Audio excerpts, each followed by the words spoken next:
That's me, Jamie, and that's my dad. I live in London. Dad drives me to school most days. It's a good school. Well, school, isn't it? That's my geography teacher, and today we're having a lesson about an area of India called Madhya Pradesh. It's a very poor farming area, and my dad has set up a charity out there. Well, it all started with this very simple, naive, one-line idea. I want to dig wells in India. My dad grew up in India and studied Hindi at uni. This is my first trip to India. I have no idea what to expect. When he was 21 and a hippie, Dad travelled around the country and met all sorts of people. I was aware of some of the rural water problems in India. It was difficult for some of the rural farmers to stay on the land because it was not sustaining them, and they were tending to leave to the cities where they started forming these huge shanty towns. I always thought that if ever I managed to make any money, I'd go and try and dig wells in India. Fast forward about 400 years, and Dad, no longer a hippie, is spending some of his money on getting those wells dug. He's dragging me to India to show me what he's been up to. Here we are, arriving at Indore Airport. It's been a long flight, and I'm knackered. And Dad's making me carry the bags. I could be in for a rough ride. Talking of rough rides, we're being driven through the streets of Indore by a madman in a tuk-tuk. The streets are heaving, traffic moving in every direction. Everyone seems to have one hand on the steering wheel and one hand on the horn. Suddenly, from nowhere, we find ourselves in the middle of a wedding procession. I've never seen anything quite like it. It's all a bit of a culture shock.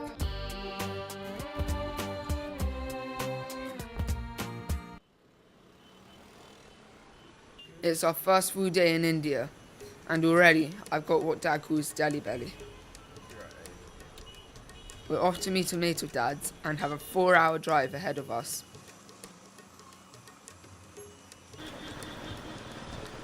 The roads are chaotic, and people seem to get about any way they can.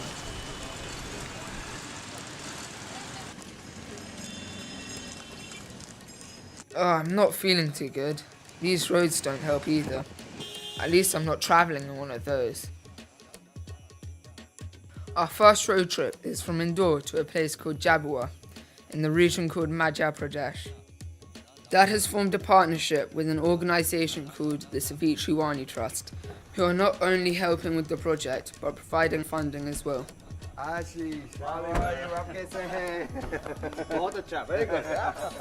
This is Ashish. He runs the well project for Dad and the trust in India. So we're off to see the first well. Another 3-hour drive. I think I'll have a kip.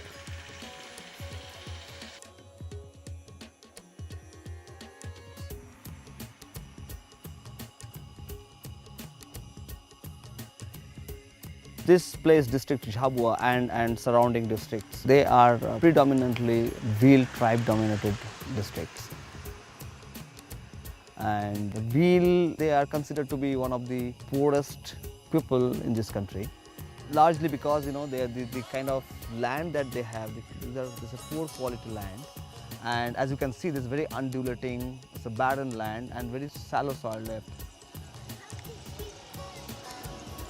We eventually arrive at the first village, and there seems to be a welcoming committee.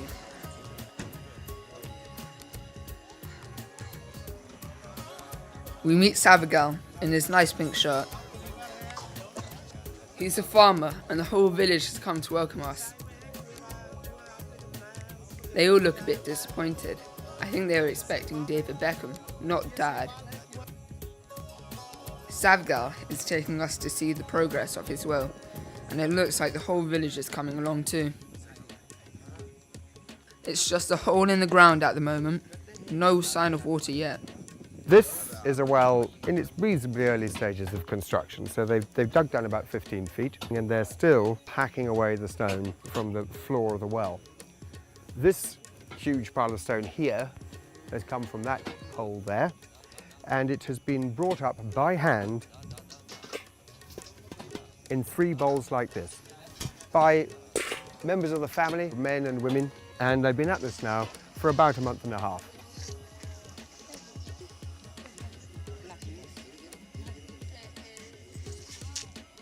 To show commitment to the project, the farmer and his family have to start digging the well themselves.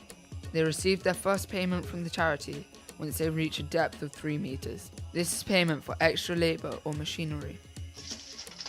Savgal has dug well beyond that, so he's received money from the well project to hire in extra help. I'm helping out for free though. That'll do. At this time of year, if the family weren't digging the well, they'd be packing their bags and leaving for one of the big cities. A family has a piece of land, but it's completely monsoon dependent and is very unreliable. They're not very sure whether they will have enough crop to sustain themselves throughout the year. So in search of a basic living, these people have no other option but to migrate to other places. This is the labour line, a common sight in all Indian cities. Employers will select workers for low-paid jobs on construction sites or in factory sweatshops.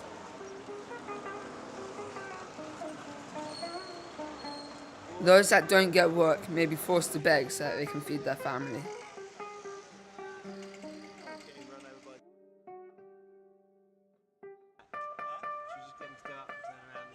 In some cases, the families won't even return to their farms and remain living in one of the shanty towns on the outskirts of the city. These shanties are made up almost entirely of displaced people from rural areas of India.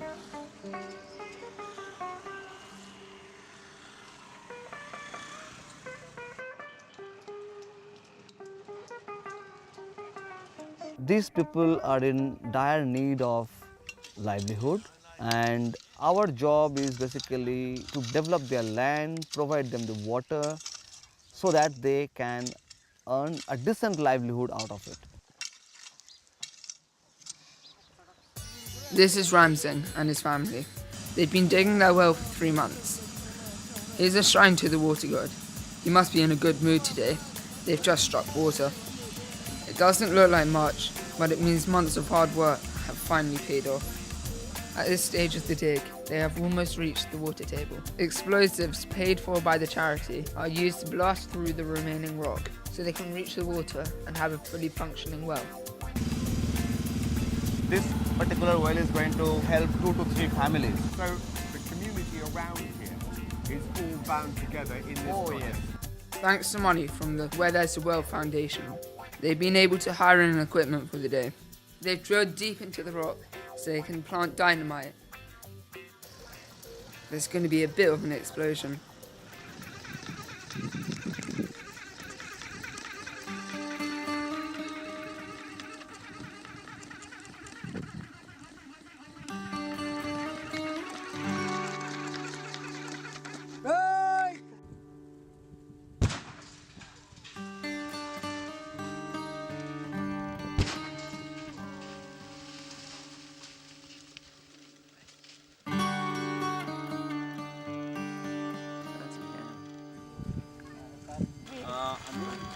Now the hard work really begins. The rock from the blast has to be cleared to get to the water below.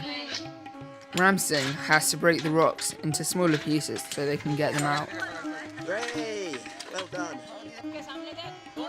All the family muck in to help. It's backbreaking work and the rocks are difficult to shift. Ram Singh has been given money by the project to hire in a crane for the day. The crane costs 500 rupees a day. That's equivalent of a farmer's weekly salary. Without this funding, it would take Ram Singh months of hard work to clear the rock. With the machinery, they can have it cleared in a matter of days, getting them ever closer to the water they so desperately need. The families can choose the best ways to spend the money from the Wells project. They can get extra equipment, extra labourers, or even both. Ram Singh keeps all the rock from the excavation to use on the farmland to build walls around his fields.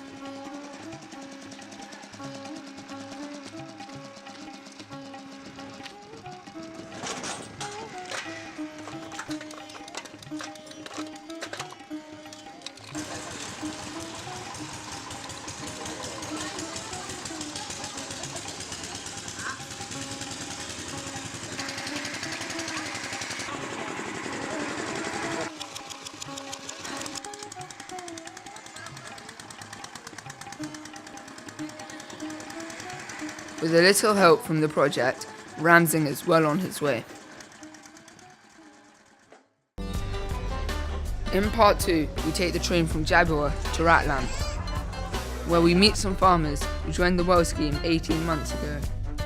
The last time Dad saw them, they just started digging, so he's really keen to see how far they've come.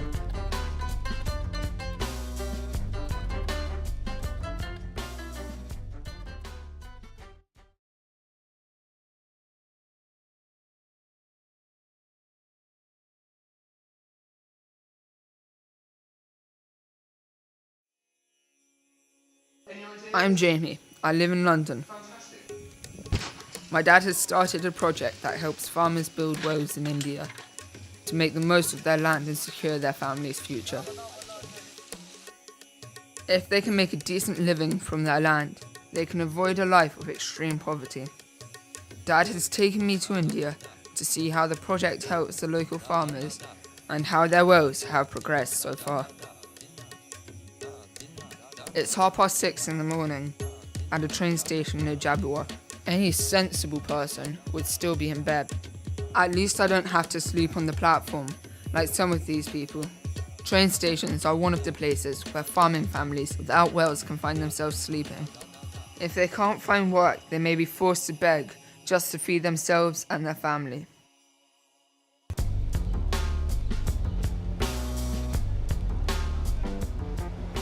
Dad and I are travelling on a train to go visit some of the completed water wells. These were some of the very first people to get involved with the well project, and Dad is really keen to see how things have been progressing for them. He hasn't seen them for nearly 2 years, and he's pretty excited to see how it's all going.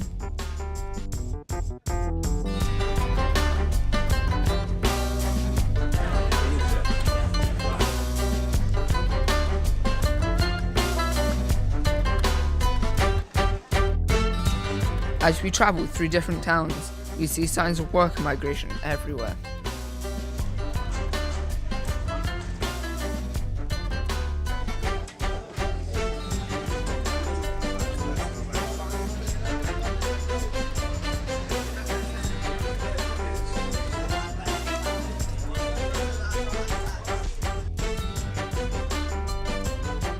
Sindhu Express from Jammu Tawi via Vadodara to Jamnagar has arrived at platform number 4.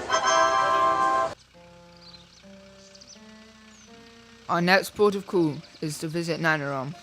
Nanaram was one of the very first farmers to sign up for the well projects.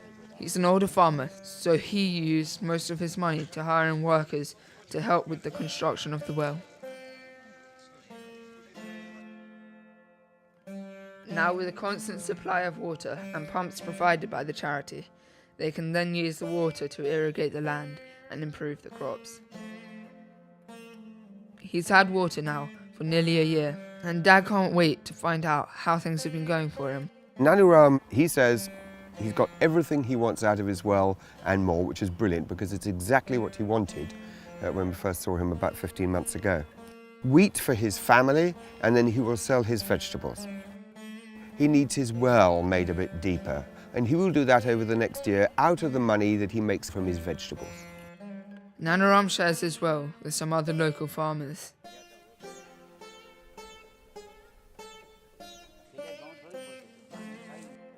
On a neighbouring farm, we met Bajarat. He saw what Nanaram had done with his land, and he wanted a well of his own. He is such an enterprising man, and you can imagine, for 24 years, that man has had to tend his fields just in the monsoon crops, spend some time levelling them, spend the rest of the time with his family going out and doing migration labour. And with all that ambition inside him, And it's only when he gets his well that all this enterprise and ambition gets let out. वो कुछ नहीं देते, जमीन को दे देते, बाकी ये मेहनत करके कि ये बड़े बड़े नाले थे ये तो। और ये बहुत ठीक कर दिए मैंने, बहुत ठीक कर दी। अब पैसे तो है नहीं कि आपने चाहे जैसे एकदम कर सकते हैं, धीरे धीरे मेहनत करते हैं। और जैसे ये है अब धीरे धीरे ठीक होगा। जैसी मेहनत यहाँ रोक दी, माँ नाला बांध दिया, माँ नाला बांध दिया, वो रुकावट हो के धीरे धीरे होती है। He is the one who actually bothers to go and find out about seed mixing. So he has got an example of a gooseberry and something like a plum, which he's mixing into a single fruit. He really is flying, that man, and you can see it in his demeanour, in his face, and what he says to you. He's really proud of what he's done, and he should be. कि क्यों अभी यहाँ कोई रहता भी नहीं, तो पानी नहीं था तो क्या था, कुछ भी नहीं था। पानी से बहुत लाभ मिल गया कि पूरा परिवार हम यहाँ रह सकते हैं, कमा के खा सकते हैं, किधर जाने की ज़रूरत नहीं है कि अपने दो पैसे यहीं मिल जाते हैं। मेहनत करते हैं तो मिलते हैं, अगर नहीं था तो कुछ मिलते भी नहीं थे, जाना पड़ता था इधर उधर मजदूरी के लिए। कि पानी है तो सब कुछ कर सकते हैं हम।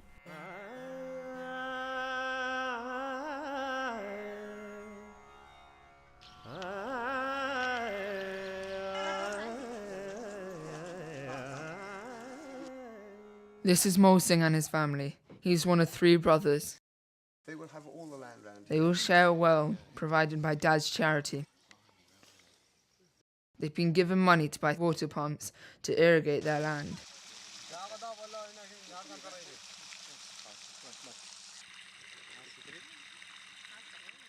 कोई हालत नहीं, ये कहा कि हो जाएगा, बिल्कुल नहीं, बिना पानी से तो कहीं नहीं ऐसा।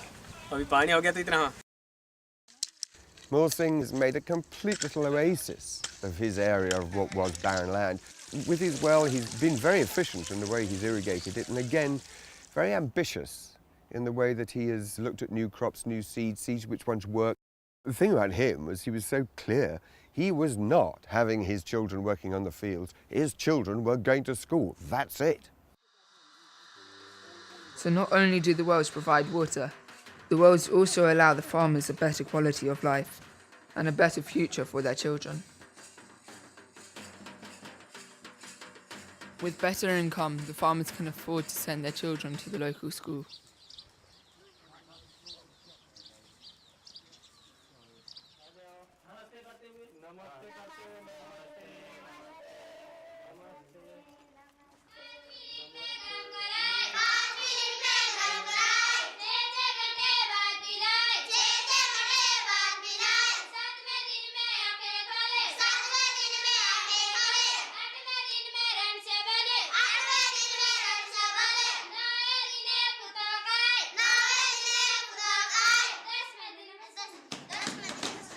कर लेंगी, बच्चे बच्ची को भी पढ़ने के लिए भेज देंगे, मजदूरी नहीं भेजेंगी, पढ़ने को भेज देंगी। अगर पैसे होगा तो पढ़ने को भेजेंगे, अगर नहीं होगा तो मजदूरी में तो वो तो अनपढ़ ही रहेगा। हम खुद अनपढ़े जैसे बच्चे रह जाएंगे। बताओ तुम पानी बिना रह सकते हैं?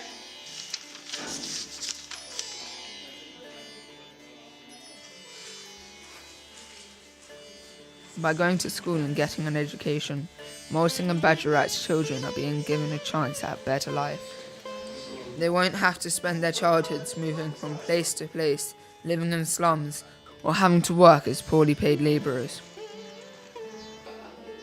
And as they get older, they have the choice to stay and work on the family farm, or get themselves better jobs in the bigger cities. It's amazing to think what difference a constant supply of water can make to the lives of these children.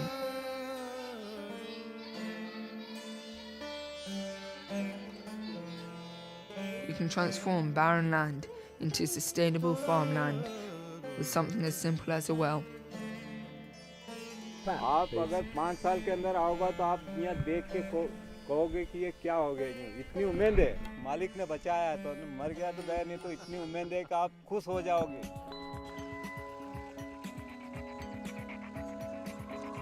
Well, that was India. We're off back home to London now. It's been an awesome experience. We've seen the mannequin crazy streets of Delhi and Indore with their ever-growing shanty towns, and the bleak and remote Jaipur and the tough living conditions of rural farming communities desperate to improve their crops.